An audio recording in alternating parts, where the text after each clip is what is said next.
Ceci n'ayant rien à voir avec cela, bonjour Anne. Voilà, bonjour à tous. Vous nous présentez donc ce matin une machine pour se faire des cheveux au sens propre. Voilà, il n'y a pas que les traders ou les Britanniques qui vont se faire des cheveux. Il y a aussi cette machine capable de modéliser ou d'imprimer en 3D des milliers de cheveux à la demande. Alors, ça peut paraître anecdotique, mais jusqu'ici, on ne savait pas faire. Ou alors, il fallait plusieurs heures pour imprimer quelques milliers de cheveux sur la surface d'un timbre-poste. Pourquoi ? Parce que pour demander informatiquement à une imprimante de produire une structure avec des milliers de fibres les unes à côté des autres, eh bien, il faut une puissance de calcul énorme. Et qu'est-ce que cette nouvelle machine a de plus pour y arriver, Anne ? Eh bien, c'est que les chercheurs du MIT aux États-Unis ont trouvé la parade. Ils modélisent la chevelure à imprimer par un code couleur rouge, vert, bleu. Ça correspond à des données de mesure de longueur, d'épaisseur, d'angle de pouce. Et donc, ça fait des données en moins à gérer pour l'imprimante.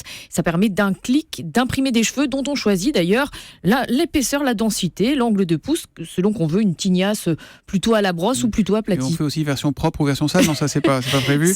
On pourrait l'inventer. Bon, mais est-ce qu'on va vraiment les porter, les avoir sur le crâne, ces cheveux ? Absolument, puisque le logiciel pourrait vraiment servir dans le futur à concevoir des perruques sur mesure.